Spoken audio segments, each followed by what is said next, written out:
Okay, good evening, everyone, and welcome to the December 16th, 2025 work session of the Town of Ossining. Please rise and join me for the Pledge of Allegiance. Pledge allegiance to the flag of the United States of America and to the republic for which it stands, one nation, under God, indivisible, with liberty and justice for all.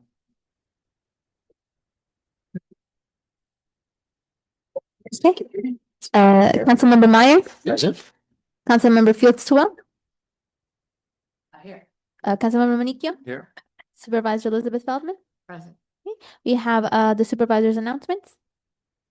Read by Councilwoman Jennifer Fields Terrell. Okay.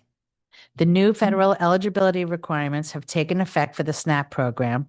Please reach out to the Department of Social Services by calling 914-995-3333 for any assistance you may require when navigating these new regulations. Sustainable Westchester has informed us that the Westchester Power Renewable Energy Program will be discontinued at the end of this year. Starting with this December's utility bill, customers who take no action will be returned to Con Edison as their default supplier of electricity. For questions about the Westchester Power Program or to learn more about Sustainable Westchester's wide-ranging services, please email info@sustainablewestchester.org or call 914-242-4725, extension 128. The Baker Collier Christmas Cheer Fund is returning for its 110th year. All donations go solely to the purchase of food to sustainably fill as many baskets as possible. For more information, please visit www.thebakercollierchristmascheerfund.com. Ossining Boat and Canoe Club is hosting the holiday toy drive again this year. There are marked drop-off boxes located all around Ossining. Please check her supervisor's update for a full list of available locations. The Market Square menorah lighting will be happening Wednesday, tomorrow, December 17th at 6 p.m. The Village Recreation Department will be hosting the Special Needs Kids Holiday Night Out on December 17th from 6:30 to 8 p.m. This program will give our special needs population and their caretakers the opportunity to participate in holiday activities. Please register at villageofossining.org. DeRose Aging Alone Together is coming to the Ossining Community Center on Thursday, December 18th at 10 a.m. This info session is designed for individuals to build community as they learn, discuss, and reflect on the social and logistical challenges of aging with independence. For more information, visit dorotusa.org. The Project Mover e-bikes will be removed for the winter on Friday, December 19th. Westchester Collaborative Theater will be hosting a special two-night holiday performance by KJ Dennert. The shows will be this weekend, December 19th and 20th, starting at 7:30 p.m. The Ossining Farmers Market will be closing for the winter soon. It will be closed on December 17th and reopen on May 2nd. The Town and Village inauguration of elected officials will be held on Thursday, January 1st at 12 p.m. in the Joseph G. Caputo Community Center. Please remember, Neighbors Link is a great source of information and community resources for our immigrant population. Please visit their website, www.neighborslink.org, and click Resources to register to attend informational webinars about knowing your rights in English and in Spanish, and to find contact information for trusted professionals. As always, our Ossining Public Library will be hosting many events, including movies, craft events, meditation, tutoring, yoga, book clubs, and more. Please see their website at ossininglibrary.org for more information. The Loft LGBTQ plus Community Center has everything from events and programs to resources and presentations, all dedicated to providing support to everyone who is a part of the LGBTQ plus community, including many virtual and in-person support groups and clubs for a multitude of different topics. Please check out their website at loftgaycenter.org for more information. There are many fun and interesting events being held locally, and you can look at the weekly supervisor's update on the supervisor's webpage to see them. I got one. Thank you.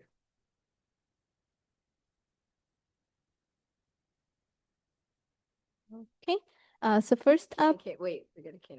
Go ahead. Yeah, just the candy cane run is gonna be on December 21st at 9 a.m., starting at St. Augustine's and then going through the town and villages. So just check the website and you'll get updates on locations as the day's going by. The fire department website? Either one, fire or police, I'm sure, or EMS, they'll probably be updating themselves on the Facebook pages. Okay. You can follow them on Facebook all around town. okay, so we are actually gonna have our departmental report today from Senior Nutrition Manager Lynn Miller first.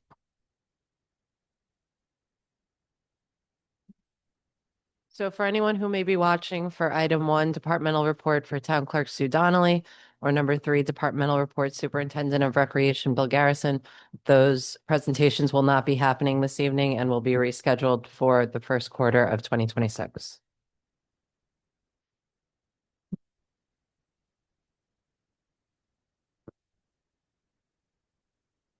Lynn, I'm trying to promote you to a panelist right now. Just give her.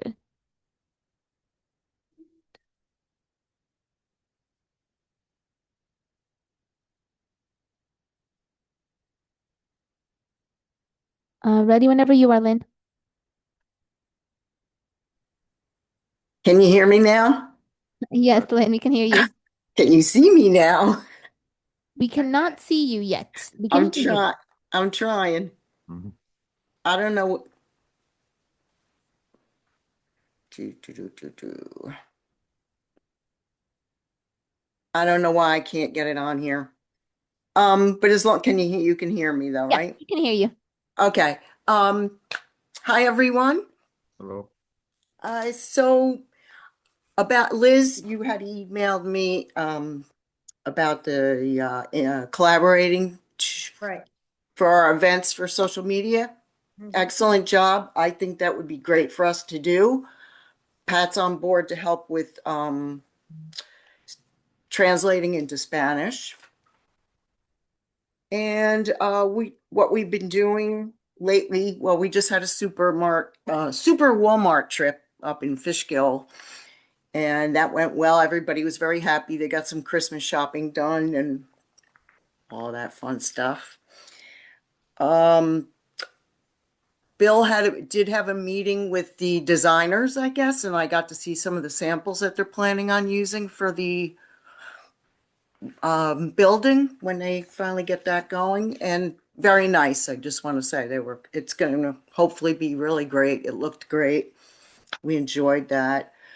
I knew what we've been doing. The county has instructed us that we need to start putting stickers on top of the tins that we send home for homebound with the date, the menu that's in the tin, and the heating instructions. And we've been doing that. Find it's a great addition to the meals for the seniors that are home, because a lot of times I think they put them in the refrigerator and don't remember when they had it, and then they could be eating a bad source of food and whatnot. So we're happy with doing that. They also are going to begin their biannual fiscal monitoring, and what they're starting with in January is the grants that we got for during the pandemic. So I'm now in the process of digging out all that information, backup vouchers and the actual grants and all that. So I've been busy doing that. Everybody else is going on target, doing their thing, and everything looks great down there. If anybody has any questions. No. No. Have you seen an increase in people coming in for meals? No, not actually. It's been we've had a little slight decrease because we've lost a few of our seniors, unfortunately. Seems to happen around this time of year. I don't know why. It's very sad, but we have a few that are coming in and picking up their eating and going to go. So that's good. That's, yeah, reaching out to some of the community that doesn't want to participate in our program necessarily, but might need a meal. So that's good. And we're still trying to spread the word about that. And yeah, And when does your exercise class start? They'll start up again in January. I don't have the exact dates in front of me, but yeah, they're going to start up again in January, and everything seems fine.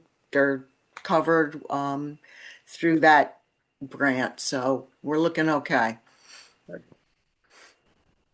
Thank you. Thank you. Welcome. All right. Good night. Good night.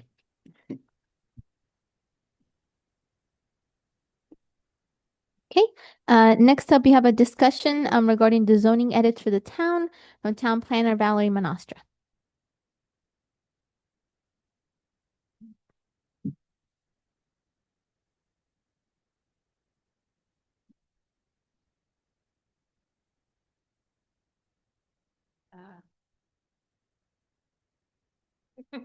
Good evening. Hello.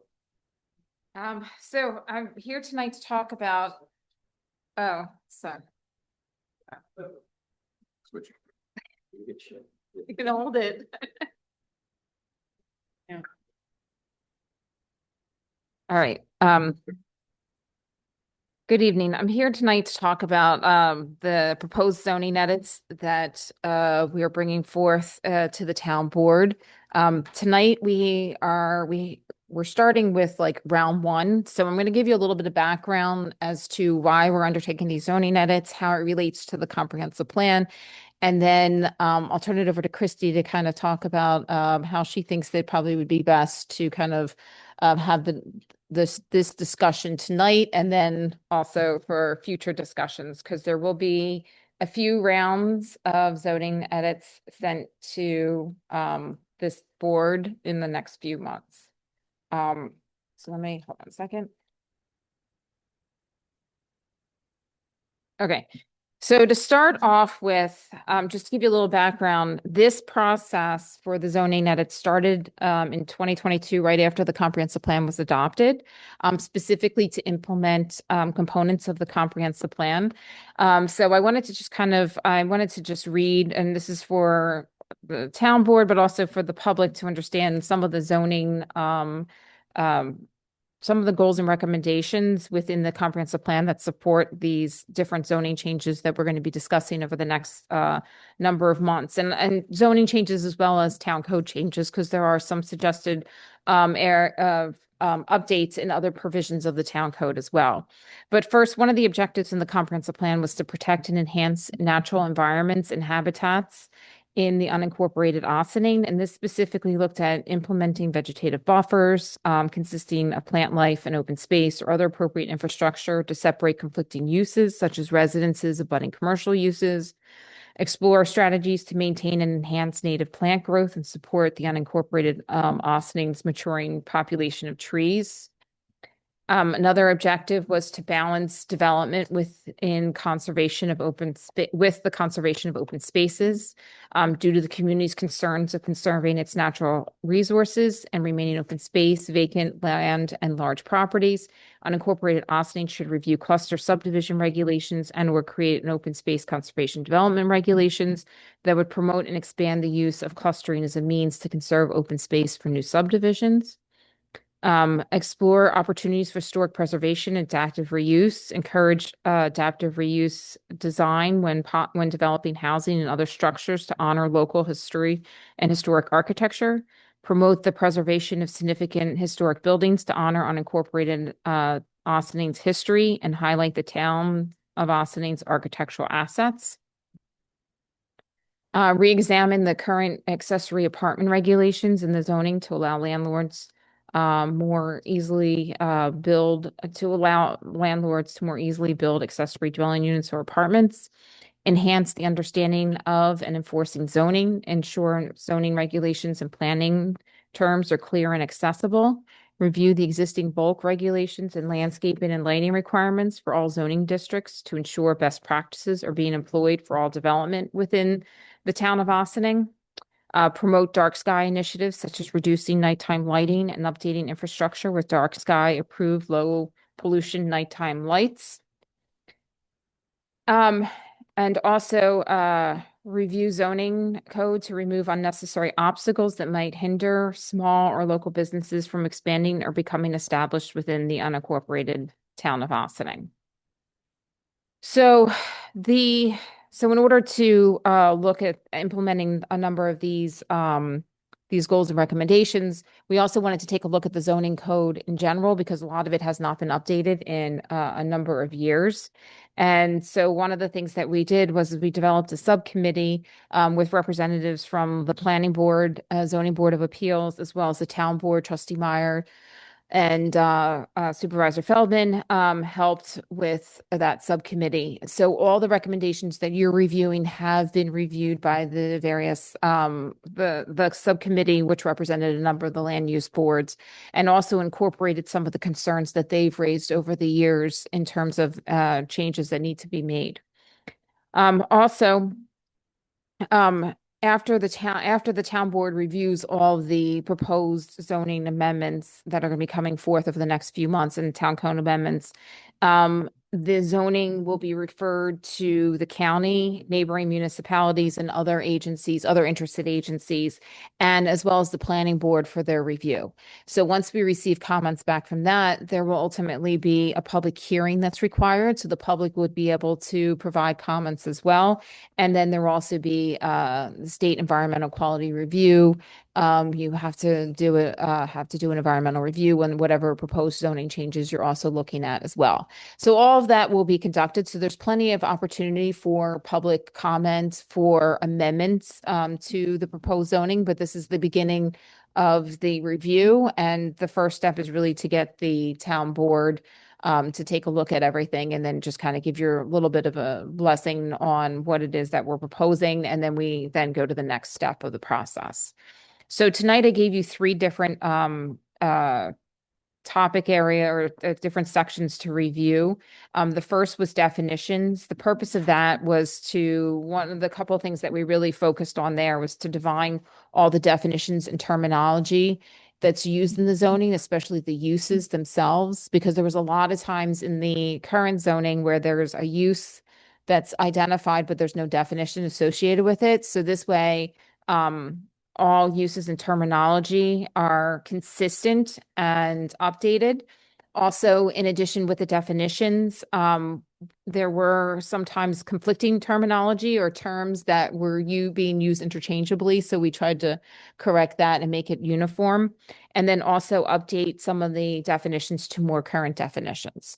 Also, we provided a use table. So right now in your zoning, all the uses for each individual zoning district is just written out. And then a lot of the zoning districts refer to other zoning districts. So if you're a resident or a property owner and you're trying to understand what you can do on your property, it gets very complicated having to refer to the number of different sections. So really at this point, we put everything into a table so that it's easily accessible to the public as well as easily understandable as to what is permitted, not permitted, what's a special permit within the zoning. And then the last piece is the use regulations, which basically a lot of the changes are more administrative in terms of, what we did was we removed a lot of the zoning text and put that into a table and updated the zoning definitions. So a lot of it is just sort of reorganizing, not necessarily wholesale changes to any of the particular zoning districts.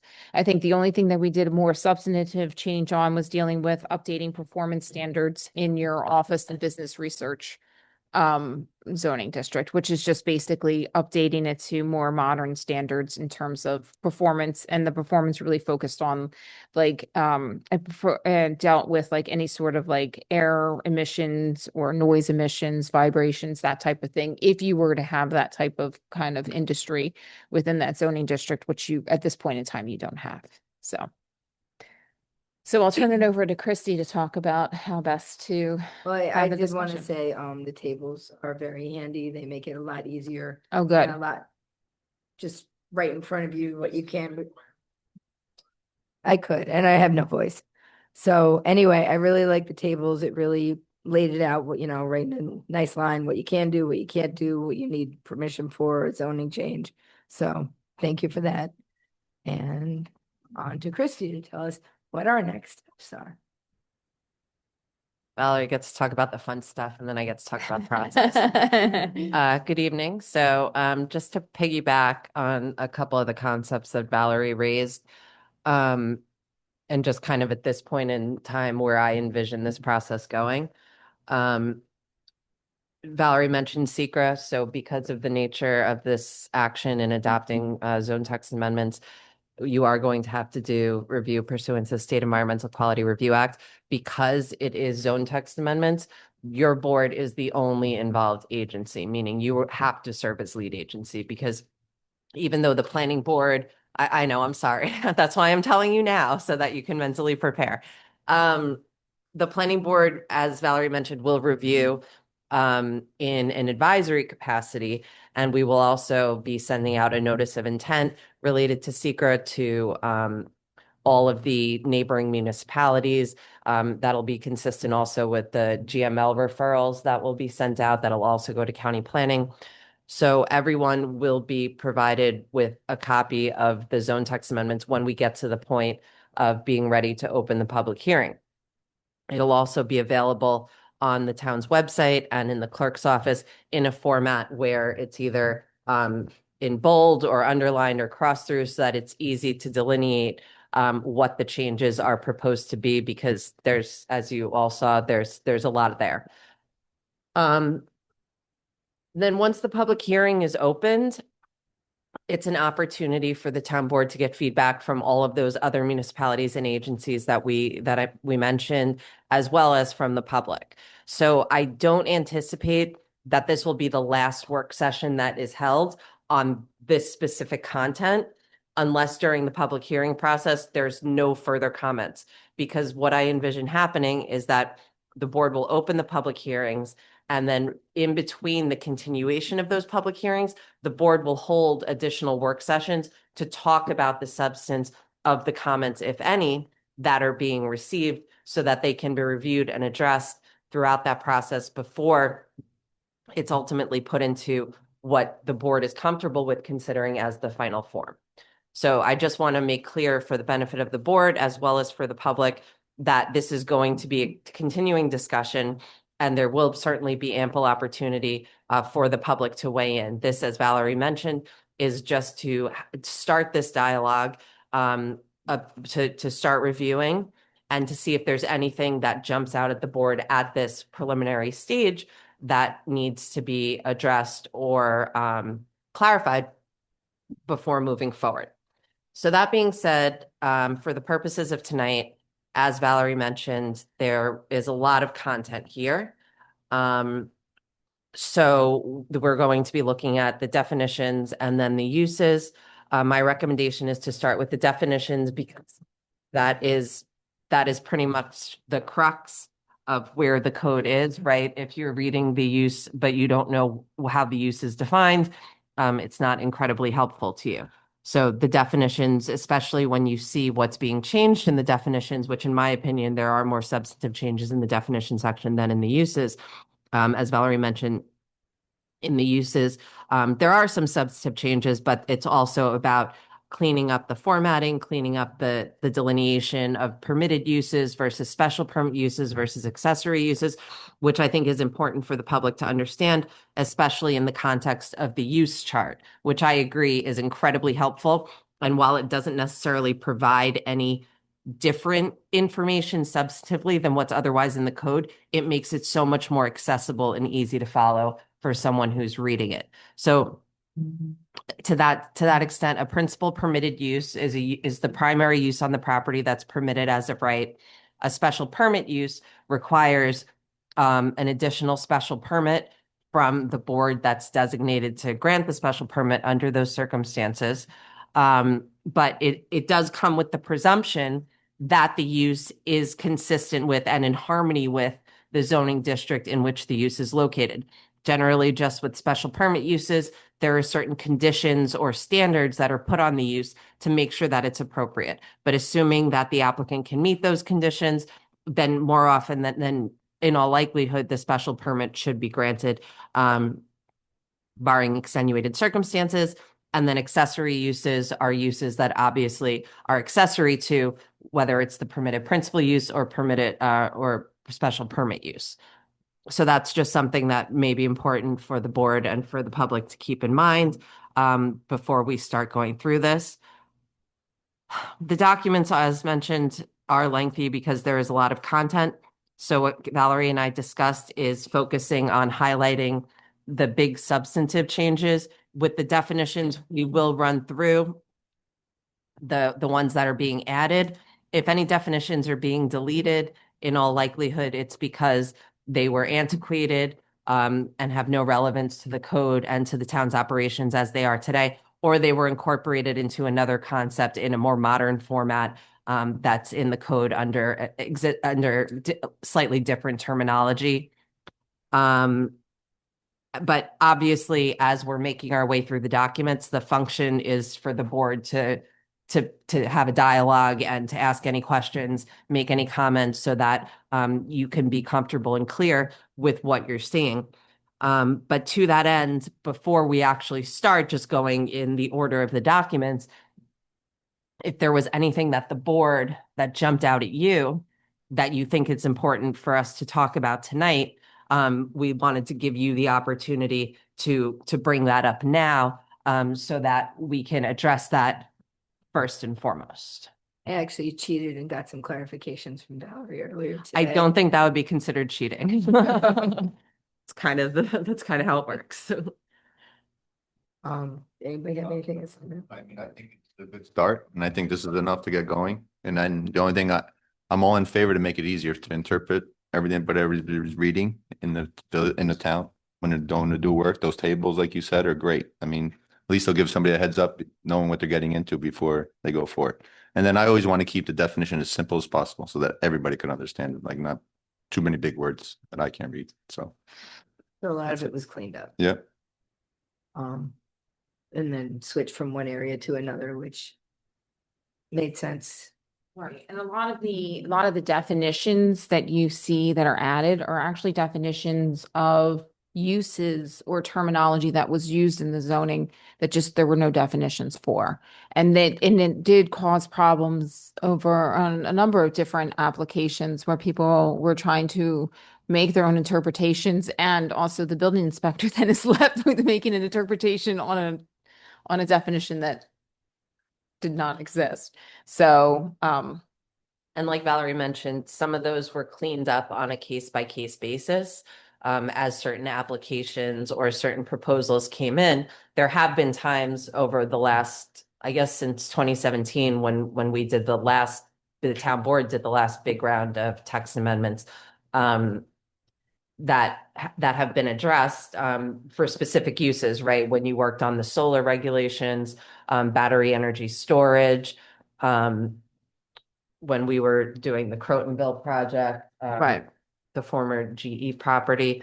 But if there wasn't a specific reason to look at it, for the most part, it stayed as is. So that's why this is a great opportunity, and Valerie and her team have done such a thorough job of going through everything so that we can have a current starting off point that's also consistent with the comprehensive plan. I did have one question. mhm, Square footage was increased, that's What- correct. what was it, 50 feet or five Yeah, square feet? yes. And that was, Give a little bit more Yeah. context for the rest of the board. yeah, so that's not in the definitions.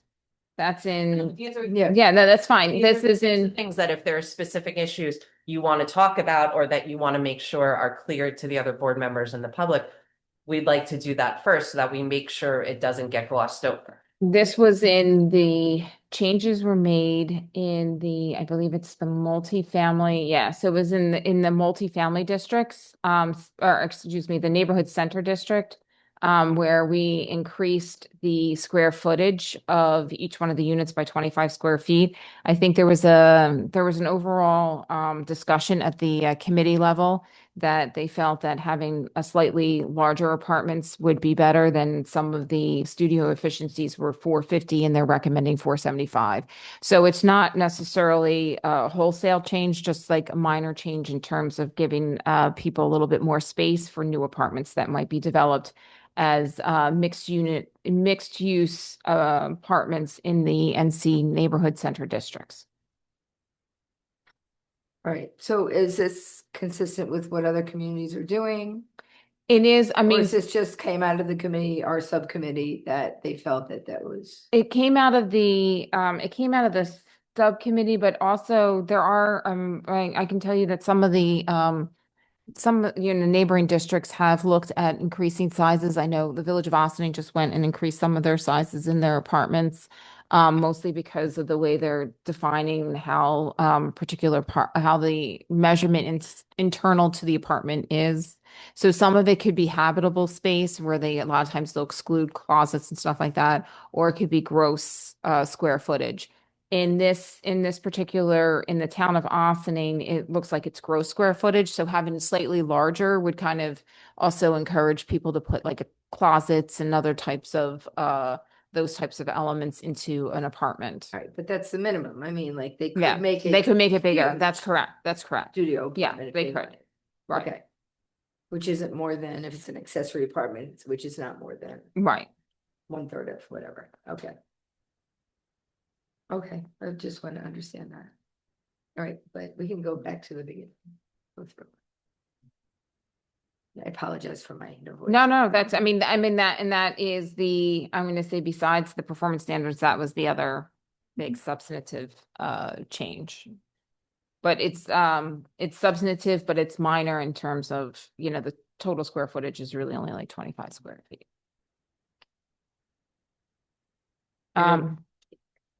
In terms of the other thing with just the, one of the other things with the definitions, if a definition is crossed out, some of those definitions were not were not in the zoning. So there were some definitions that just somehow along the lines, maybe the actual text was removed, but the definition was still there. So that was modified, or those were removed as well. And I think that's it for the most part in terms of like definitions or really changes to definitions.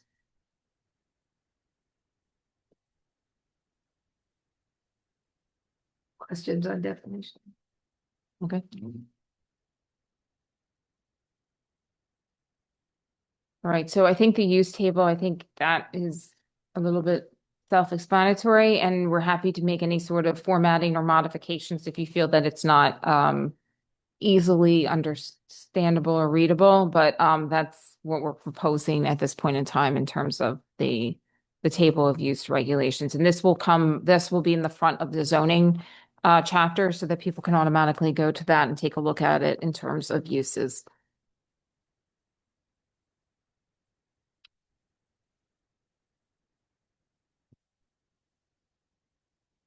And then, any questions on that? Yep, no, I like the use table. I thought it was very nicely Definitely. laid out. The only thing I had to say about the use table is, the little definitions and categories above the top of each page, Mm-hmm. because I had to keep scrolling back up to see which line it was in. Oh, under the category, the Right, overall so, category, like, yes, so every I time can you add just that, flip yes. I would like it to. Yeah, I get, yep, we Okay, can do that. bless you. Yeah. I know it's just me forgetting what goes where, but I can't. like, Yep, going no, back that up. makes sense. Yep. That's That's a good question. Yeah. We can do that. People with my brain. No, this is the function. right. And it's also important to raise any questions or because we always tell people, Christy and I, if you can't understand it, then the next person's not gonna be able to understand it, right? So, which is the important part. And so that's why we want to have these conversations. So feel free to ask any questions whatsoever. And then the third document, and I gave you like the easier ones this month because then we start going a little bit more, right? We start going into more in depth in terms of language changes in the next couple months. But with this one, a lot of this really was restructuring what I did. There was a lot of redlining in the original text, but it was just so much that it was really going to be hard to understand. So we removed all of that. And what we have here is the the proposed changes so that you can just see how the overall structure is going to be. Anything that's boldface underlined is new text. And then anything that is not boldface or underlined is existing text. But what we did do is we removed all the language where it says it'll list every one of the uses and then says refer to this zoning. All of that is removed at this point. And it says refer to table. Right. So when it says refer to table of use regulations, that's what it's gonna, so then people will know to So they don't have look to go to directly that there. chapter That's and back correct. to the other Yes. chapter. Yes. It's definitely better.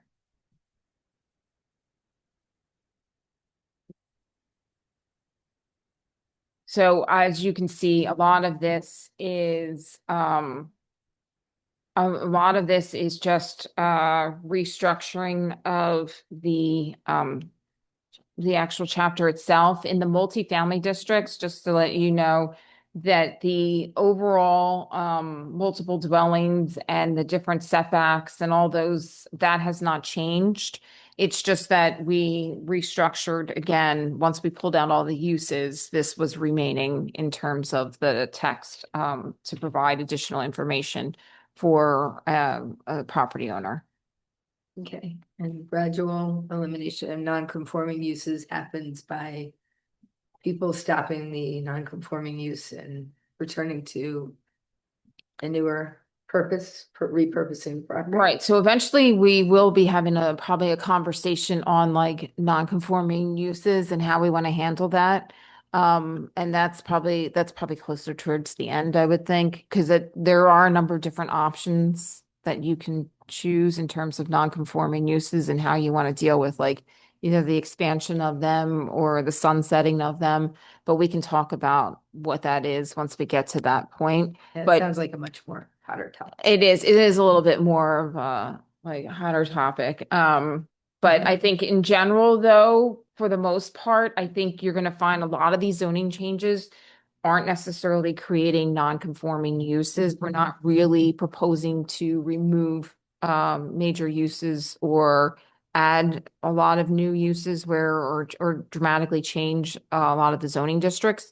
A lot of it is more of cleaning up things and bringing a lot of the sustainability concerns and issues that was part of the comprehensive plan process into the zoning. So because we looked at, I know the town is concerned about trying to keep like a lot of the same characteristics, and trying to make sure that, but you still allow for development to take place and economic activity. And so a lot of that was kind of looking at the lens of a lot of these zoning changes. And you'll see that as we go through the process, we'll highlight when we get to those things. So for this particular section, we're not really proposing a lot of major changes to the uses in general. It's just cleaning up this chapter. But it is something that as we go through this entire process, it's important to keep in mind that, yeah, if and when there are any situations where the code is changed to either eliminate a use or to change the circumstances under which that use could operate, it may create a nonconformity. Right now, under your code, under the town code, those uses can continue unless it lapses for a period of 1 year, which Liz, I think you were talking about. So if it's discontinued for a period of 1 year, then if any use is reestablished on the property, it would have to be a use that conforms with the code. And that is the general practice, to give people an opportunity and ability to continue to use their property in a manner that they were before the code was changed for equity reasons and, financial feasibility reasons. But there are certain uses that the board may feel strongly that you want to see, as Valerie mentioned, sunset out. If any of those uses jump out at you while we're going through this process, that would certainly be something to highlight at this point as well. Are the uses tied to the property or to the owner? To the zone. To the property. To the property. So even if this changes hands of something. That's not, let me clarify that. For a special permit use, it could be tied to the owner, because they are the ones making the application. Mhm. But as it relates to a nonconformity of the property, I would say that, and Valerie's nodding, so. Tied to the. It's tied to the property itself. Right.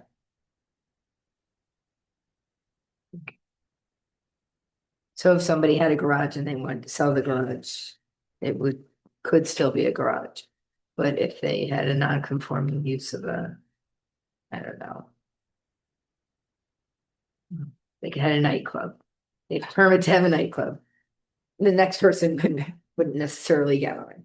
They would have to go for an application. Well, it depends upon what kind of use it was.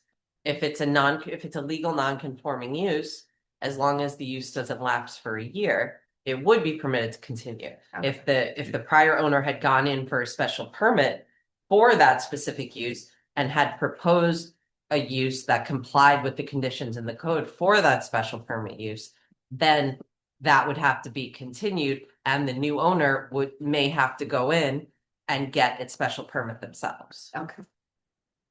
But No. most likely they would be allowed to get that. assuming the code provisions hadn't changed in that regard. Now, one thing in terms of nonconformities, though.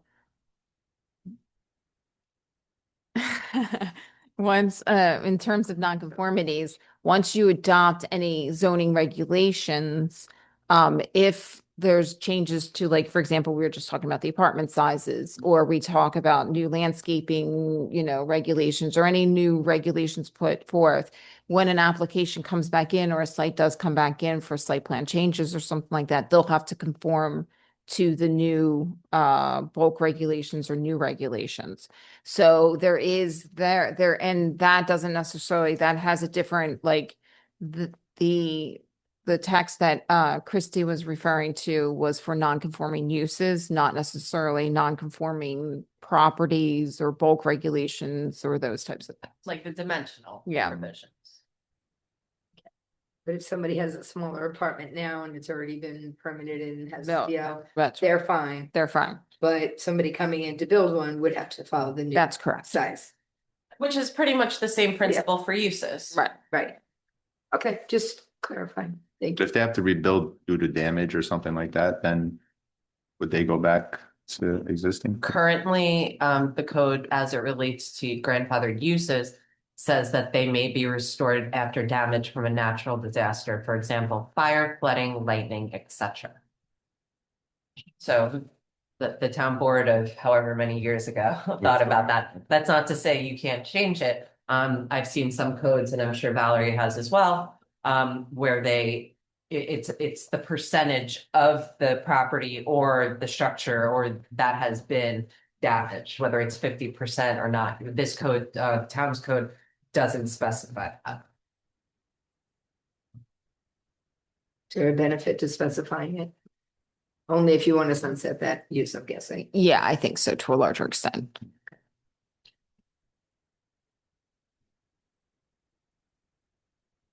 All right. Anything We're else? good. All right. Forward, next step. All right, so you'll get, was that enough time that I sent you the revisions to be able to review for this meeting? It depends on if you're putting it over the holidays or not. No, I'll do another drop after the holidays. How's that? Okay. All right. Good. Good. Thank you. Good. Yes, thank you.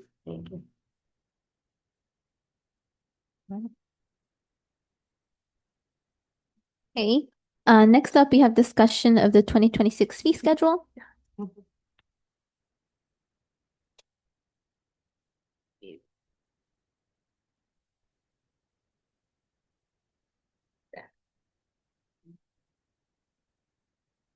It's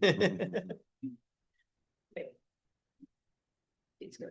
Are you putting it up, Margaret? Yeah, just give me 1 second. I'm putting it up. Perfect.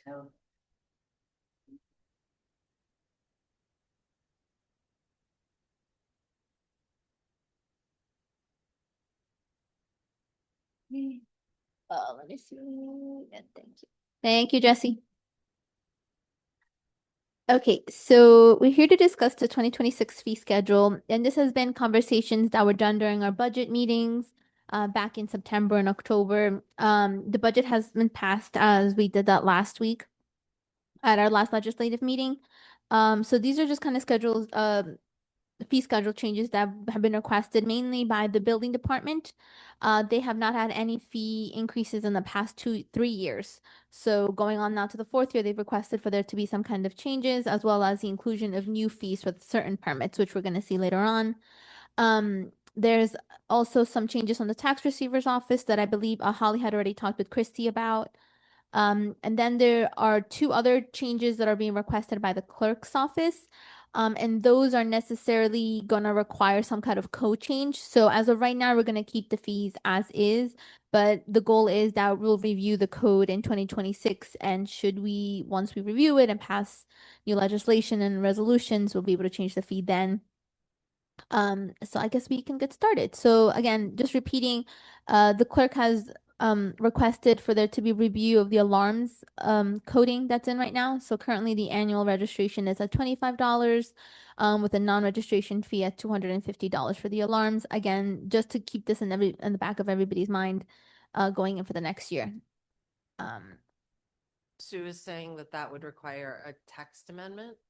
Yeah, she wants to look at the whole process on how the alarms are being handled.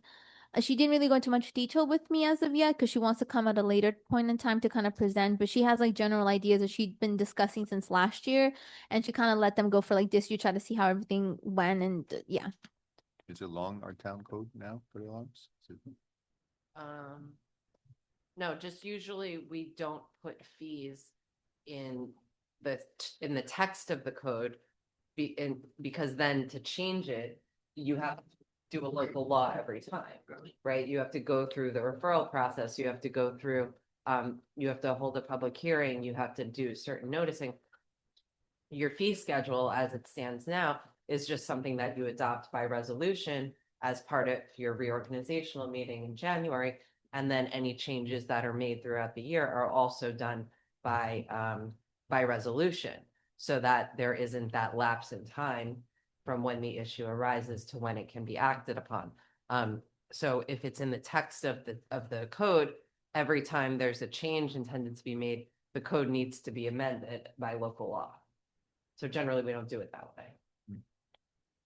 But if as Martha's saying, the objective is perhaps not necessarily to have it in the text of the code, but just that it's not the time to make the modification to the fee schedule as it relates to alarms, but to do it later on as part of a more comprehensive review of that chapter of the code and the text that is part of the law. That's what Yes, and the Okay. same thing for that. And as we'll later see, she also is putting in a request for peddlers the same as well. It's kind of like the same thing that Christy was saying. Gotcha. So those are the 2 changes from the clerk's office. Then following up by the building permit. So from the building permit, the changes requested are they have requested to add a specific driveway permit charge fee. And it's going to be based off of how the building permit fee is scheduled. So it would be $100 for work that's up to $1,000, and any additional $1,000 would require an extra $15 for the permit for the driveway. Well, one of the reasons for this change is that people have been expanding or putting in driveways without a permit, without talking about the impervious surface, without talking about runoff and drainage. So this requirement of a driveway permit will allow not only, it's not really about the fee, it's about making sure that it's not causing a flooding issue, an icing issue, or any other issue from the expansion of these driveways. Do we currently require a driveway permit? I don't think so. I believe that it's been kind of just put into with the building permit. I guess the theory is that they Yeah. wanted to, if they just wanted to know, make sure that a resident would put a driveway back in place the way it was, wouldn't wander off But they're not their own doing that. footprint. Well, not everybody is doing. But- There have been some creative expansions. But if, like but paving if the an whole existing, backyard. I guess my concern is just saying driveway permit in the fee schedule doesn't make that a requirement by the code. So if the board wants to require a driveway permit with fees associated with it, I think that's something that would have to be, especially for the reasons the supervisor was mentioning, related to drainage, runoff, stormwater. Those are things that I think should be specifically stated in the code. So I'd probably, driveway permit aside, anytime you increase significantly the square footage of the impervious surfaces of your property. I'm not, yeah, I mean, I think that makes sense. I just want to make sure that there's actually a mechanism to require it. Okay. Well, either in what we were just talking about or this, I'm happy however it happened. Well, it should probably be both, Okay, but, so we should look at it as part of our zoning, but also incorporate a fee for when it happens. right. Okay. So I would also just add on to that, if we're gonna go through a permitting process and have to go out to the driveway, is $100 permit fee enough to cover the manpower to do that as well? Or should that fee be higher? the reasoning that I talked to Sandy this morning about was they kind of wanted it to mirror the building permit fee that is already set, which is at $100. That was kind of their thinking. So is For the the, first 1,000, but the Mm-hmm. driveways could be a lot more. so is the, so the building permit will be separate from the driveway permit? Correct. Okay. All right, so I'll put this one under review if we need a resolution. Or sorry, a code change. Yeah, I mean, I think we would have to take a closer look at the code and see if there's anything that currently requires a driveway permit. Otherwise, we need to put something in. I mean, it doesn't have to be extensive, but if it's intended to be part of the building code, building construction, chapter 63. It's possible that driveways are included in your basic building permit, but people aren't understanding I'm sure. that it's included, so we may just need to expand or just reiterate that driveways are included in needed in a building permit, as opposed to creating a whole separate category.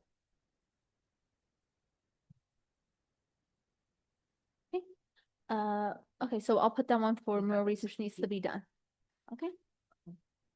Put that under more research. Okay.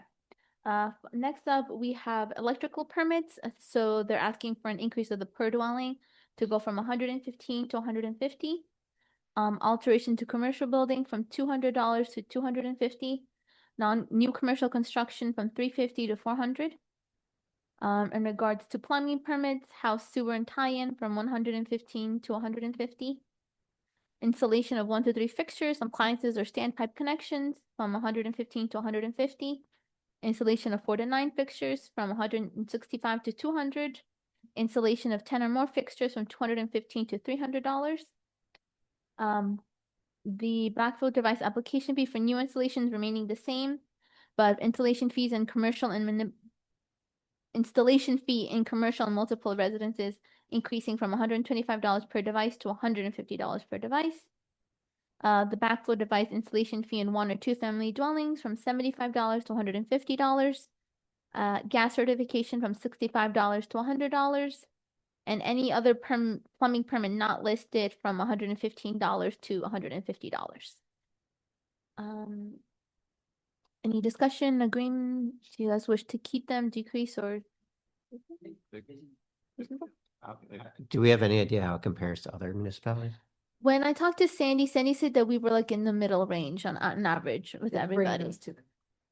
We were about, she said, in the middle range. This middle range just brings us a little bit more closer to the middle range.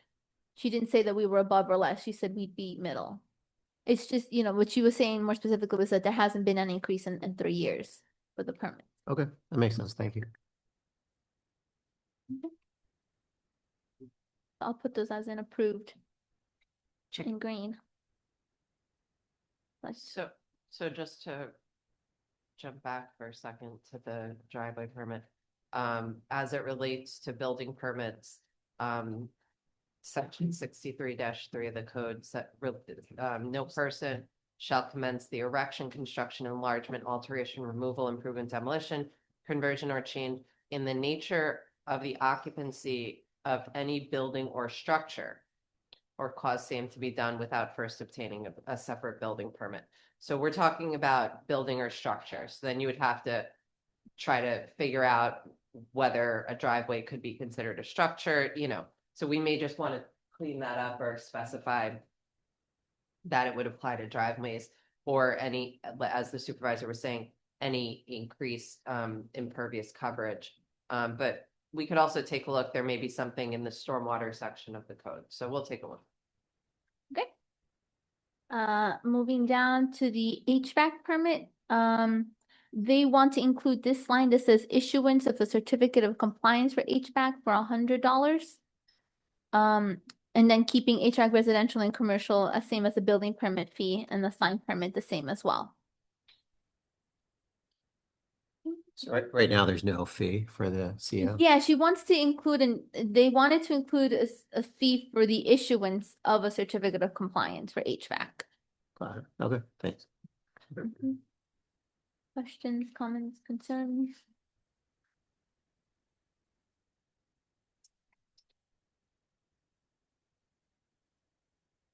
Good. Are we good with that fee or no? Yeah, The creation of that fee? Good? Yeah, Oh, okay. Christie's good with it, right? There's nothing in the law for that. HVAC. Okay, so we'll put good. A demolition permit for structures less than 1,000 square feet, increasing it from $100 to $200.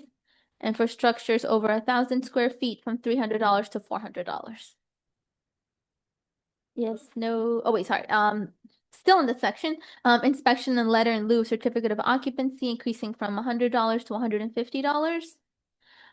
This is one that they had requested change. So right now for the legalization of work performed without permits, it said that all fees are tripled. What they're requesting is it to be at a minimum $1,000 or 3 times the fee, whichever is more. Of any work done without a permit or just HVAC? Or I mean demolition, I think just the demolition. just them, No, I think it's anywhere. any work. Any work? So if you So- if you pay 3 fees, plumbing, HVAC, you're gonna pay triple on all 3 of those? If you did something, So if you went ahead and finished a room, built a Finished house, your everything without a, built out a kitchen, added a whole apartment, didn't have the permits put in, put a deck, whatever. You didn't apply for the permits, the fees would be tripled, you're gonna pay 3 times more than somebody who got it. 3 times Done more right. than somebody who did it. Gotcha. The reason for that is because as people are selling their houses and sorry, Jesse. As people are selling their houses, and it's being discovered that they've had this work done for many years, they weren't paying their fair share of taxes. Their property wasn't assessed at their actual rate, all of a sudden the property sells for 500,000 more than, the assessor was expecting or had it assessed at. They haven't been paying taxes in all that time. Now they want to legalize it because they're selling it. Right. So, That's and our this purview. mirrors what the village is doing as well. There's no cap on anything like that, right? We can do as much as we want. Or less.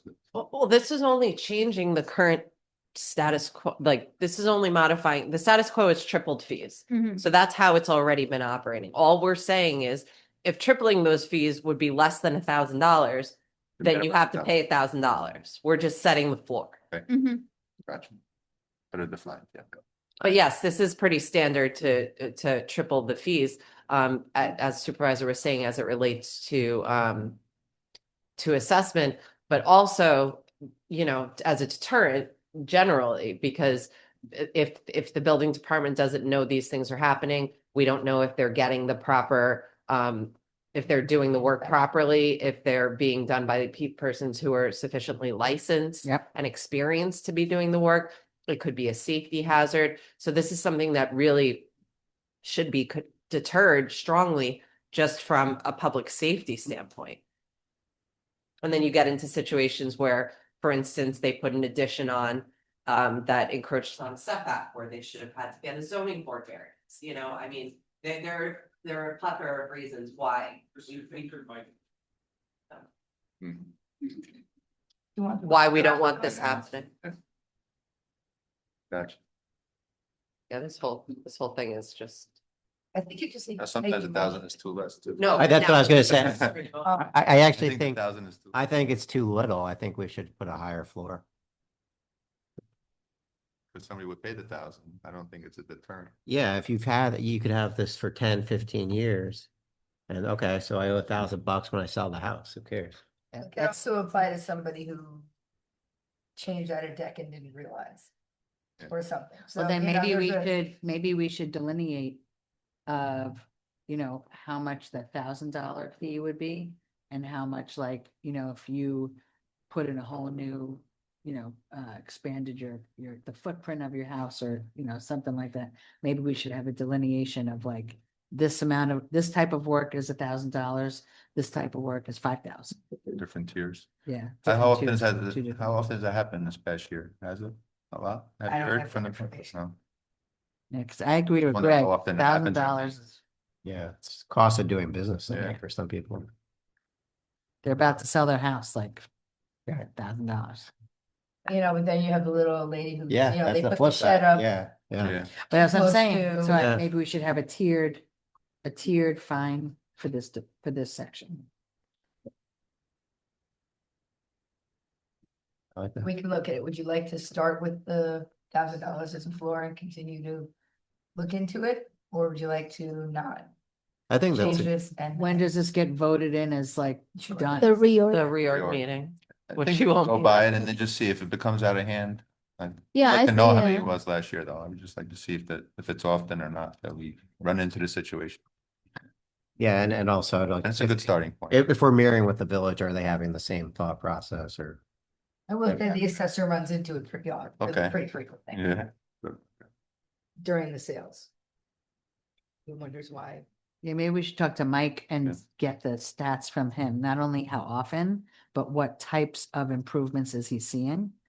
And That'll that give would you some inform tips. us how to make the delineation, I think. Right, very often he'll see something listed for more than he has it, and he'll look at the listing and see that they have 2 more bedrooms or.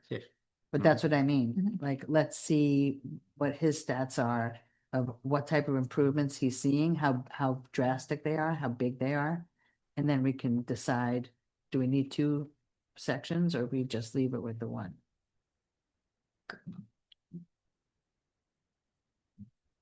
And then a non-mandated inspection letter, from $50 to $150. So other than the legalization of work without permits, are we okay with the rest of the fees? Yes. Yep. Yep, okay, so let me just put these in green. That they're approved. And we will be bringing this to the work session, the first work session in January to get your finalized. Just one, no one's more research, this one's good. Okay, so there's a couple more for the building department later on, but we're just gonna go in order of the page or else I'm gonna lose track of where we're at. Okay, next followed up, we have the Dale Cemetery fees. So these are increases that Pete has sent over. So increase of the single depth to $3,500, double depth to $4,200, a children's grave to $1,400, a baby grave to $1,150, a cremation grave to $1,700. Section 12, single depth to $4,900, a double depth to $5,600. No changes in section 3. For the columbarium, columbarium, a sunset niche that holds 2 urns. Price includes the first interment to $2,200. Interment of the second urn, it stays the same. A bronze name and a date plate to $900. Everything else remains the same. Section 12 internment, a single depth to $2,400. Everything else is remaining the same. An interment for a single depth at $2,400. Double depth remaining the same. Children's grave to $1,500. Baby grave is staying the same. The Saturday fee, there was an error. It's actually $850 that they've been charging. There was like a typo error and it was copied over with the new fee schedule. So that's just going to be corrected for this year. Nothing for interment for the cremains. Regarding disinterment charges, disinterment remaining at Dale with the vault, a single depth to $3,600, a double depth grave to $4,300. Scrolling down to work permits, fees or office fees, inscriptions, headstone cleaning, plantings from $100 to $125. Fee if winter, if frost, snow, ice, or conditions exist, increasing it from $250 to $300.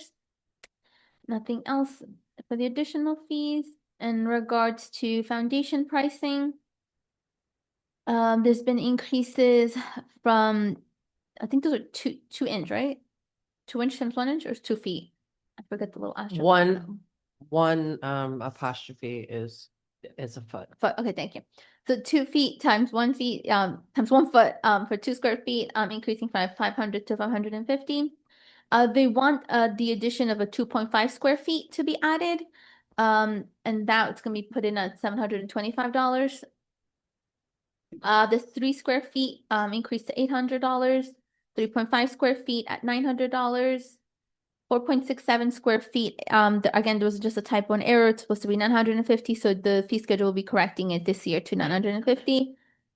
They have requested the removal of the 5.06 square feet foundation pricing. They believe that they don't need it and nobody seems to be using, so they just want to get rid of that, not offered anymore. And then the inscription permit fee increasing from $100 to $125. Any questions regarding Dale Cemetery? Are we okay with the changes? It's all good, except I don't think I could vote to raise the price of a baby grave. How much are we raising it? I just think It's I okay. can't. Okay, so there are two. So the grave prices, there's the one from 950 to 1,150. I mean, I'm not opposed to leaving that one on. mean, then there's that's a the chil- worst nightmare ever that Yeah. parent goes through. So Exactly. I mean, there's a can't- children's grave, there's a children's children, grave too, yeah. like, why are we distinguishing raising baby or child? I agree. I'm fine with it. Okay, so I think the- he's trying to stay in, Uniform. we're one of the lower cost cemeteries, and he's trying to stay in lane with some of their pricing. I know.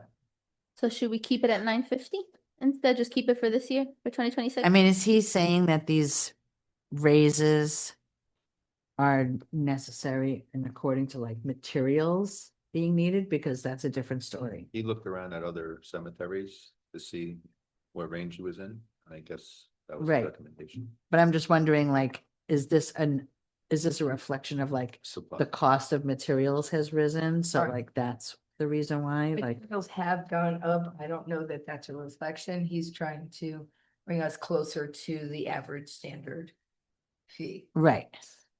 I mean, because and you'll excuse me, I don't know what the difference is of a grave fee and an interment fee. One Right. is you piece of land, the other one is you are put into the piece of land. Oh, You pay. Pre-plan, you buy it first. okay. I'm Go not in down with after. the whole thing. Right, anyway. right. In any case, Weird. I'm being cremated. Anyway, But are you gonna be put?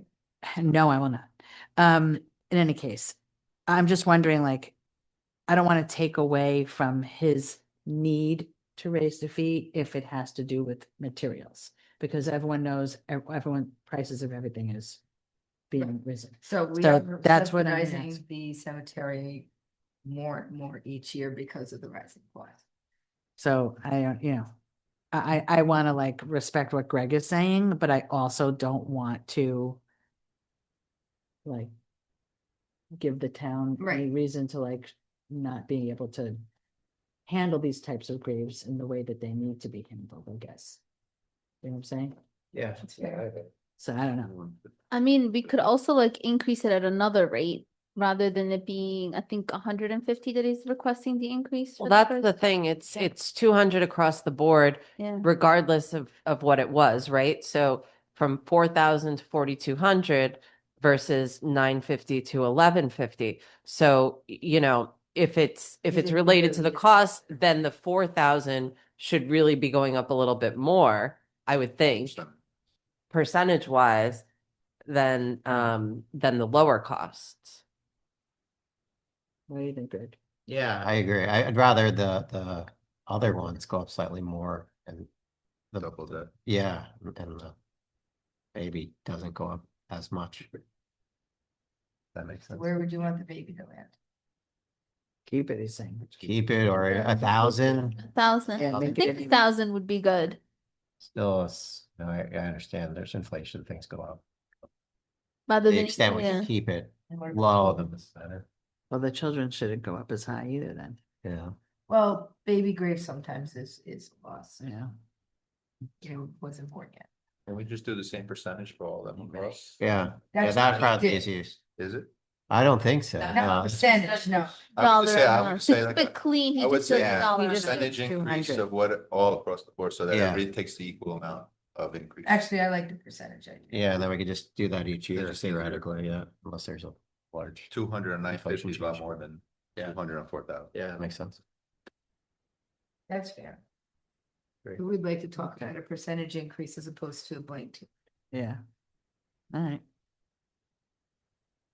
So ask him to pick a percentage that he thinks is appropriate. Yeah. Yep. CPI, whatever it is. Yeah, whatever you go by. 3-4%. Okay. All right, so I'll put that in red as impending then. Just bear with me. All right. I'm not gonna be in tomorrow, so I'm gonna break into the. No, on my do hair on it. Do Thursday. it. Do it. Do it. Okay, so just, is that for all the fees, like including the, No, we're just saying the interment and the things. grave fees. okay, but so the foundations and everything, that, you guys are okay with those changes? Yep. Okay.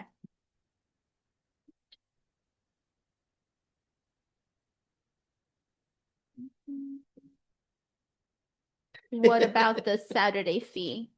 Oh, no, that's Saturday's fee, correct, that was an incorrect one. And what about the disenchantment, also a percentage increase, or keep those at the When you have. to pay $100 someone. increase? What's that? The disinterment purchase, $100, so that, yeah, he only raised on $100. Just leave it. that's fine. Okay, so the $100 increase is fine. The inscriptions for the headstones and cleaning, that's only a $25 increase. Good. Mhm. Okay. Fee in winter, okay, and then the foundation pricing you guys said are okay with. Yeah. It's just the ones It's just to the, confirm, just the internments and the graves. and the graves, including the sections, section 12, section 3? Or just the grave prices? No, we were saying the interment in section 12 and the grave prices in, Well, see, it Above looks like in section 12, he did do like, I apologize if I'm just not $100. seeing it properly. It looks like for single depth and double depth, they're different increase Increases, amounts. yep. right, So Maybe it's it didn't- not consistent across the board. Yeah. right. The baby grave didn't go up at all, actually, for that one. Let's try to look at it with all percentages across. Makes sense. Yeah. Yeah. I don't know, this whole thing is, I don't like these. I don't believe in, I don't believe in so. Okay, but we have to. I know. Jesse, am I on? I just got the notification that my internet's gone. Okay. Used to say the biggest waste of space. It's Graveyards and golf clubs. an environmental, We got a lot of this. I know. If you just bear with me, for some reason, the Zoom has shut down on my end. Okay. Don't know what's going on. It's okay. Jen's just trying to shut it. Yeah, my iPad is. shut down. Okay, I think we're good. Are we good on that end, Jesse? Okay. I'm so sorry, Christy.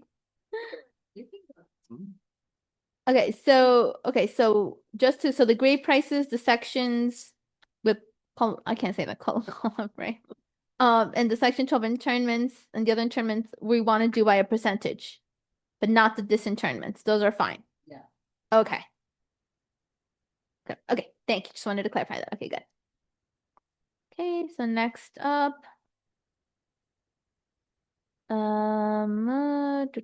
The building department requested for the application for certificate of completion, for the first acre to increase from $50 to $100. Completion of what? Oh. So are you guys okay with that? Mhm. Being double, good, okay. Followed up to parks, so there was a request by Bill Garrison that came in this morning. He wants to present to the board the idea of getting rid of the not-for-profit fees. He wants to either have them as residents or non-residents. We had a whole discussion about this. Yeah, we've been over that. Yeah. Yeah, so that I know that, but the request, just a messenger, the request came this morning in regards to this fee schedule changes that he wishes to get rid of the non-residents. I'm sorry, the non-profit rates. Again, if that's something the board has been, wants to continue the practice that we've adopted, then I will return back and let him know about that. But don't we revisit the nonprofit applications? So we don't, maybe we waive the fee usually. That's why we need to know if it's nonprofit. Yes. I mean, I think we would need to understand from Bill why he's proposing that, and if he's not coming back for his departmental report before the reorg meeting, I would say just leave it as is, and we can always take it up separately after he can give the board some more information about why he's making that request. Yeah, I agree with that. And we had a whole discussion about that. We had a lengthy discussion. Yeah. And landed on this. so. Yeah. No, keep it. Okay, so in that regards, there's been requested changes Looks like he's for also requesting movements.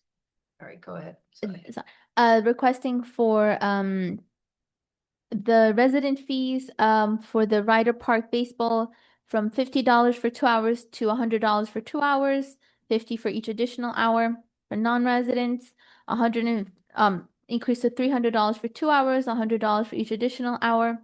Nonprofits, if you guys wish to keep that at $100 for 2 hours and then $50 for each additional hour.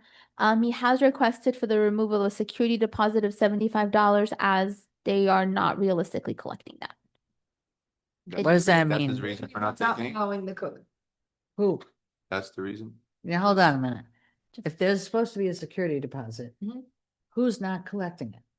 The people that are renting are not giving it, or the Parks The Department's recreation not? department is not asking. Well, At then, the time of application, it should be collected. yeah, that's their non-compliance. But then it not- gets into where do you keep that money? You deposit it, you hold. Yes, that was Everything we talked. the problem. It was the accounting of it that they're running into trouble with. Oh. What does the village do?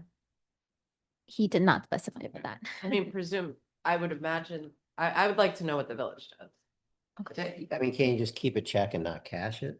That's some people pay online with a credit card. I think that's the problem is what do you do if they're paying with Before you- credit card, before you get a yeah, check, or you in stick it cash. To the application, you keep it when they're done, everything's good. Get you it write the back, check. right, right. But now everybody's paying online, so it's a little harder. And then where they deposit the check or that There you money, it was hard in accounting. It's more the accounting end that he was saying that it's turning into a challenge and it's like $100. You're charging for $50 for 2 hours and you're taking a $75 deposit. But then we have- Ultimately, some people weren't cleaning up. Yeah, but then we have Right. no. That's the other separate- thing. we have Yeah, no- yeah, exactly. Yeah, I don't know that we should, I Yeah, wouldn't agree We with have getting nothing rid to of. hold the applicant to if they were to damage our park. Unless we find another way. and if they find that. So was the intention of the security deposit to be returned to them? Yes. Yes, Well, that's ridiculous. It should just go towards their paying their fees. but say they damaged the park and now So you got, then they didn't pay for the original fee for the park and then you gotta pay for the repairs out of our pocket. right, so then if they pay 75 up front as a security deposit, They get a return when And the they park is just in put order the the way they work found in. it. right, and Their then they don't, performance. then it doesn't get put towards the fees, so then they owe 175 instead of 100. No, they pay before they come. Ah, They even pay when they They, book the yeah, date. they I don't think. get to. wow. They might even pay when you book the date. I don't know, I actually think 75 is too low to get a security. Well, I think it's deposit. more procedure. We just gotta ask them and see what's a better way, come up with a system. Yeah, maybe if it's a pain in the neck for them, then, We need a better. procedure. yeah, then maybe, change the procedure. I'm also looking at, I don't understand why there's different fees to rent Ryder than Gerlach. They both have pavilions. Why is there two different fees? I think For- one has lights. Different It's the size field fields. facilities with the lights, yeah. Different side fields too. Gerlach has a smaller field than Ryder. Oh, yeah, it's smaller. Yeah, you're right. And they're equal percentage increases on everything. Yeah. 100%. Yeah. Maybe we can have them do something like, I agree that if, the area is not left in good repair, you can charge my card another $75. If it's legal, yeah, if it's legal, something that works like that. Just have a disclaimer that, if not Yeah. clean to the park standard, then I mean, that's what hotels do, right? Yeah. Right, they take your Mhm. card. They pre-authorize your card, Yeah. So maybe if it's all online, we could do something like that. but I think they accept cash, card, and check. Yeah, Yeah. card, cash, or check. So we just So got if it's a cash or Yeah. check, then you just store You it, need but to it's a save, credit yeah. card, yeah. They don't want to store cash too. that's But then that's the other problem too. Yeah, I'd like to know what the village is doing. all right. He's probably pushing for that too. there's a way. What about the other request for the increase of the rental of the? Are you guys okay with those? The room rental? For the, yeah, for Ryder. That's a and for- big increase. It's 100% increase. But we've been low for a while and looking at our surrounding municipalities. Yeah. Sorry, it's a double, I think, Angela, isn't You it? looked at it as a rec advisory room? Yeah, we were talking about We it were and discussing it, okay. discussing that they went around, checked the Cortland, checked the Newcastle. And this Okay. brings them right there. Yeah, and I believe it's the doubling the fees. Yeah, 100%. yeah. Mhm. There's no. I mean, we could. But our equipment's getting strong, you know. We're buying brand new equipment for the parks. We're doing a lot of stuff, so we're getting them a good looking park. That's right. Yeah. They want it dug out. Mhm. So are we good with the Ryder ones or good? Okay. Yep. Those one green. Rec advisory board thinks it's a good idea. Yep. You have our liaison here today. Just like, Been discussed many times. okay. And return to Gerlach is the same thing, increasing it for the residents from $100 to $200, non-residents from $300 to $600 for 2 hours, with $200 for each additional hour. Non-for-profits, from $100 for 2 hours to $200 for 2 hours, and $100 for each additional hour. And again, the same discussion with the security deposit, trying to get rid of it, but I'll just copy what we said in regards to Yeah. security deposit up there. But are you guys okay with the Gerlach fees? Yep. Yes, okay.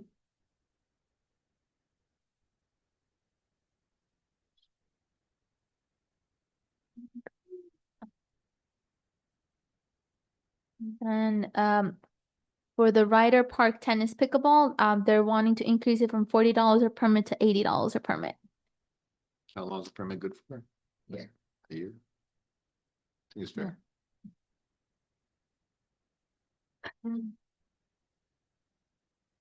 I can change to add yearly if that makes it clearer too. Yeah, Yeah. Yearly, yeah, annual annual, permit. annual, let me Yeah. put annual.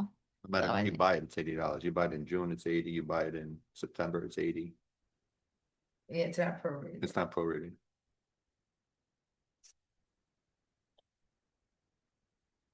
That's So- a big jump. But. But you see what, I don't Yeah, think we it's just charged. put in, no, but you know We how just much put it in put 100. together. yeah. I mean, And the come on. units of it, this, you know, Yeah. I think it's fair. All right, they're gonna want windscreens. So let them get windscreens. I mean, we could also increase it, I don't know, maybe 70 and then like just, Nah, just do flat 80. I'm fine with 80. We just put all new courts in like, you know, They are getting a lot of use for it. yeah. And Less than $10 a month. You can't play in the winter, but Okay, $80 permit, okay. Yes. I don't. So moving on from that, we have the Cedar Lane Arts Center, and I think that I cannot speak to what the reasoning was for this. So when Bill comes in for his departmental report, hopefully in the first week in January, he'll be able to explain more. Regarding the room rentals, the way that it's kind of been divided up has just, I for whatever reason, I guess it's not working for them. The request has been to just put a flat rate of $50 per hour to rent the Cedar Lane Arts rooms for whatever reason. yeah, it makes sense. Not, so Easier. for art, non-art, for so just Yeah. keep it flat at $50 per hour for all the rooms. Yeah, it's easier. but no maximum, no minimum. So one person can use it all. I mean, the themselves. reason we kept it for art activities and not other activities is because it's one of the least expensive rooms in the community. And, It's well used. you know, with all the art materials that are there, out in the open, all the paintings are drying or whatever. Yeah, but this this just simplifies it for them. Well, a $90 charge just went to 150. Right? 3 hours. At $30 is 90. At $50 an hour for 3 hours, 150. It's a $60 and six.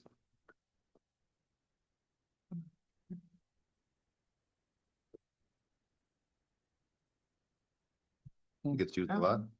Yeah. I'm assuming he just did it for procedural reasons. Probably. And, it makes sense to me. All right. Yeah.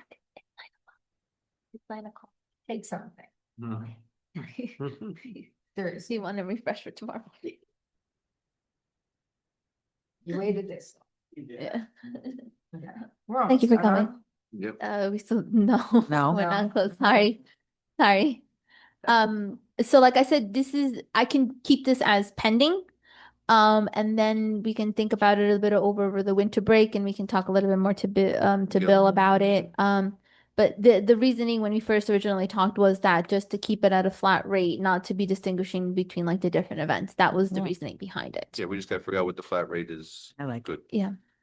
Okay, Flat rate. so I'll put that one more The research. only thing is the arts council. Charged. Following that, that was all that Bill had proposed. Peddlers, again, the clerk has just requested to review the code in 2026, and then from there we could move forward with changing the fee or not. So these are just food for thought for next year, probably upcoming work session topics. Next up, scroll to the bottom. We have Holly's request for changes regarding the title search from $250 to $350 and legal and publication fees from $1,000 to $2,500. Are we The okay? cost of everything went up, right? Yeah, pretty much. You have to do it in a foreclosure proceeding. It's not optional, Mm-mm. so. Okay, so if you guys are good with those Good. changes, okay. Those are the only requests. This was a request from the building department regarding the tree removal. So the tree removal permit for residential only, they wish to increase it from $100, keep it at $100, but then add an additional $50 for each additional tree. And they also wanted to include a line about a penalty to pay if you remove the tree without a permit, for $1,000. Is that just for one tree or is there a penalty for each additional tree the same way? I believe it was just for that one tree. They weren't specific, but they didn't specify, but I'm assuming that it was just for one tree, like overall for not having gotten a permit to remove a tree. So it would be $1,000 for each tree that's removed without a permit. You have I to put it in believe there, so, say. yeah. I can get more clarification tomorrow from them. I mean, does the board have an opinion on that? Yeah, One it way should or be another? 1,000 each tree that they remove without getting a permit. I mean, not if it's a 2-inch tree and they were trying to just clear the bottom. Okay, well, that, Then then back it to- gets yeah. more complicated in terms of administering. Right. You want to If deter it's a- people, you want to if it's a- deter people from cutting trees without. If permit. it's a tree that would require a permit, would a Okay. 2-inch tree require a Has to have a permit? certain circumference Right. of Yeah. that trunk. So if it's a tree that requires a permit and they remove it without getting the permit, then what's the penalty? I like our trees, but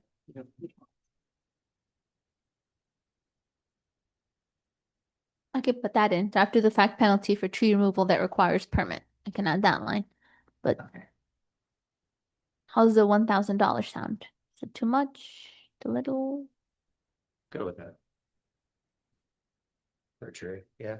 Without a permit, yeah. Yeah. But I think It's the a board penalty. wants to clarify that it's per tree. Yeah. Tree Per incident. over. Okay.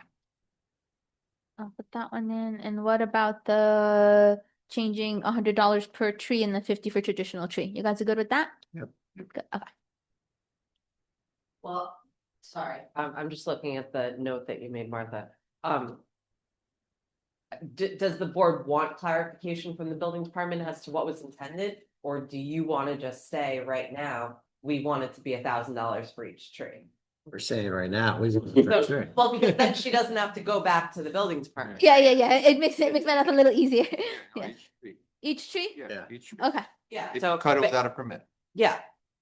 I think Martha's note was she was gonna go ask the building department what they meant, Oh, but my sense from the board was that you had a position you wanted to take. and the $50 for each additional tree is because you have to go look at each, you have to inspect each tree. Yeah. Before it comes down, so that's why it's an extra cost. Yeah, makes sense. Okay. So we'll do, if you do not get a permit for a tree that requires one, you have to pay $1,000 per tree. Yep. Okay. And if you do two, it'd be 2,000 total. Okay. Just to clarify. Got it. Okay. Get your permits. It'll be 5. It'd be 5,000. Get your permits. Okay. I just wanted to clarify. Thank you. And I believe, hold on, I think One more page. one more page. Picture by now. Okay. Okay, this is the last page. Subdivision of land, again, continuing with the building department. Just increases for major preliminary plat to $350 plus 125 per lot. Final plat to $350 plus $125 per lot. And then any minor one, $350 plus $125 per lot. Comments, suggestions? An increase of like about $150. Yeah, $150. What's some of the increase in our legal fees? Well, it's paid for by the applicant. Mhm. So I don't think that's really hurting it. But I'm just looking at these numbers and I would say, I can't say with certainty, but I suspect we're still very low in terms of the range of fees that other municipalities charge for similar applications. That's what I was gonna ask. Yeah, I think we can go high. I mean, we're talking about typically development projects, right? I mean, Yeah, subdivision, Yeah. I mean, I think minor is probably 3 or less.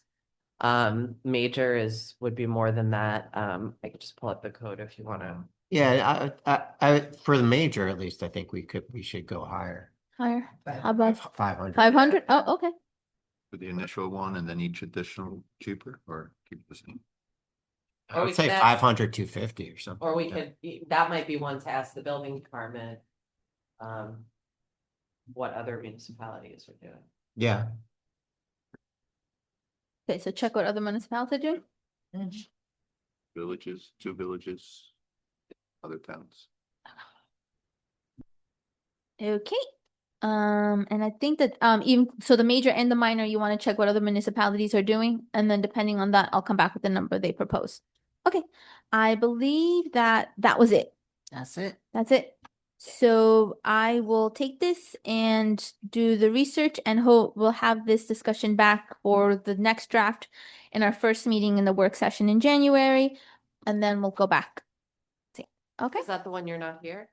No, I am here for the work session. Okay. It's just not for the reorg. No, which is why when we have the work session, we'll get it all cleared out and everybody will get what they need. And then that way for the reorg, it will just be what you guys already saw. Good. Okay. Okay, next up, do you guys want to do liaison appointments or town board meeting schedule first, as we were talking on? Any preference? Anywhere you wanna go. I guess since we were talking about the meeting schedule, I might as well pop that up. Yep. That one's pretty easy, Straightforward. straightforward. Okay. Let me- St. Patrick's Day. I know, or with St. Patrick's Day, we're gonna meet Okay. for St. So- Patrick. Yeah. Looking at our meetings as we have them every Tuesday.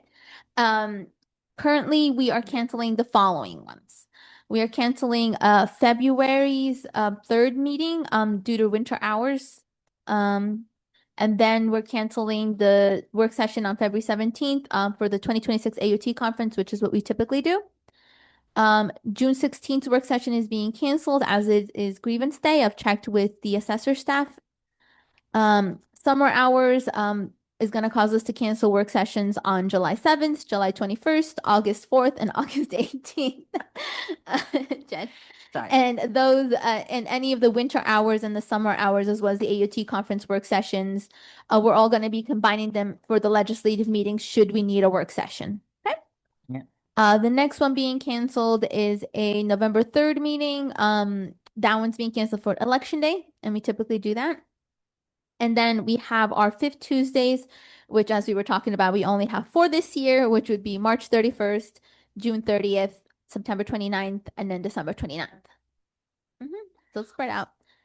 Following up, our first work session would be on June 6th. Oh my goodness, thank you. I'm reading it the other way. January 6th, and our legislative meeting being on January 13th, which is also our reorg. Followed up, we have the other dates, as we can see. Just to keep going. The February meetings, as I stated, would have work sessions if needed. Everything continues as normal. Hold on. Do you want to cancel St. Patrick's Day? Do you do a fire department thing that you need to? Well, that's why I don't know if there's I think we do it the weekend before we march in Sleepy Hollow and that thing. I don't think it's gonna be that day. It will be Tuesday. Yeah. I think we're okay with What day is it? Which day is it? St. Tuesday, Patrick's? the 17th, March 17th. It's a work session, so what we could do is, again, we could just join it. See what's on the agenda before we get there. In February. Yeah, we're playing with zoning, so. Yeah. So Right. let's keep it. Yeah. Let's leave it, and if we don't have anything, then okay. Looks like a good Oh. schedule. Okay. Followed up with there are no 8:30 a.m. meetings. Because everything has followed through. None of the holidays lands on a Tuesday in 2026. So the question is, do we want to have our last meeting, which is December 22nd? We typically do have it at 8:30 in the morning. Do you guys wish to have it at 8:30 in the morning? Yeah, I think we should. Like Okay. those- Get the. Okay. Yeah, Only okay. For the year. Yeah. Oh, yeah, that would be our only 8:30 in the morning. Yeah, everything else. Everything else doesn't fall on. Everything else, yeah. Independence Day falls on a Saturday. Rosh Hashanah is from Friday to Sunday. Yom Kippur Sunday to Monday. Veterans Day is on a Wednesday. Christmas Eve is Thursday. Christmas is a Friday. New Year's Eve is a Thursday, and New Year's Day in 2027 is a Friday. So overall, nothing lands on a Tuesday for next year. Just looking at Independence Day, you had a firework date in mind? Yes. Second We're in contract. already? Good. For the Wednesday. July Sorry, 2nd. for the Thursday. I apologize. For the July Thursday, yeah. 2nd, Fireworks. July 2nd is fireworks, yeah. Rain date? Yep. Oh, no. Okay. I believe I can double check. We're actually working on the River James schedule, so we can get those dates to you Good. guys. So other than that, yes. Any comments? Anything? No? Okay. So that is all settled. So if you guys wish to book your vacations, now you know the schedule. Done. Yeah, you have those 5 Tuesdays. Good. Okay. Recorded. Okay. 6 here. Okay, so our last topic of discussion is our liaison report appointments. We're almost done. This is our no, go ahead. This is our last work session. It has turned out to be the longest we've had. Liz, do you wish to take over this conversation, or do you want me to? Oh, I'm so sorry. So as discussed earlier before, so the supervisor is the de facto on all of them. Angela, are there any particular ones that you're interested in? I just did not see a response from you, and this was as of last week, so I didn't know if you were able to Yeah, respond sorry or for not. not responding. It's okay. I can do the Briarcliff. I'll be interested in our village Briarcliff liaison parts, the chamber, the fire department, school district. Austin School District, Austin Hoback. So you said, I'm Sorry. gonna go faster if I, okay. So you said, All the Briarcliff Manor, chamber, fire department, school district, okay, highway department. Boat Canoe Club and do you still wish to be for the rec one? yes, please Rec, okay. continue on that. Then the school district, historical society.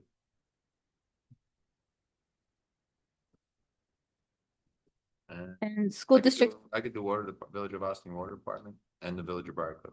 Go ahead. water department for both? And the Village of Austin if you need me. And village of Ossining. Okay, thank you. Just looking at it quick and based on what Angela said, I think we all have a good mix. Oh, good mix. balance. Okay, good balance. Yeah. Okay. Well, we have some overlaps. I don't know. Yeah, so what I will do is I'll input your suggestions, which ones you choose, and then I believe Matt said that he'll take whatever's left over. We'll put him there. There's two for certain positions, right? I'm sorry, say that again? There's two. Yeah, there's the yeah. So I think we agreed last time when we discussed is I think we want 2 liaisons per one. De facto with Liz, I guess if there's certain meetings that 3 people are showing up, then you guys just need to discuss with one another that only 2 can show up. And then there's specific ones that Liz will look over after we're done putting with the 4 of you that Liz will take as well. But I think the rule of thumb has been we're just gonna do 2 liaisons per choice per a committee, Okay. and then that way we avoid trying to run into. If nobody signed up, I'm assigning you. Yeah, so this was just preliminary. Thank you. Matt takes anything. Yeah, Matt said he would take anything that's left over. Yes. Okay, so I again will work on this and we'll get this to you hopefully by the work session. Yeah, no, it will be done by the work session. It has to be done by the work session because we have to prove it on the 13th. Other than that, any questions or comments, suggestions? Oh, thank you. This was a nice tool you set up here in our. Yeah, it's very Thank you. Me and Evan are learning a whole lot more to drive the computer. Thank you. I dig it. Thank you. And next up, we just have our volunteer appreciation. Okay. Well, I know some of our board members were on and I apologize, my voice has left the building. But to all of our volunteers, be it planning or zoning or green Ossining, EAC, our rec advisory, the ethics, we've got a lot of different volunteer boards. The police reform, the Mid-Hudson Ambulance District, we've got a lot. And the Board of Assessment Review, hats off to those people. They work very hard. They make a real difference in making sure that our community voice is heard during our zoning process, during our tax assessment process, during a lot of the decision making. They are vital to the town really being in touch with the community, and we really can't thank them enough. I would say more, but I can't. So please know how much we appreciate you. If you do want to serve on a board, you can go on the Town of Ossining website, look at applications, job and volunteer applications, click and put in a resume and whatever board you're interested in. For those of you who've been serving, thank you. Hats off to you and happy holidays to all of you.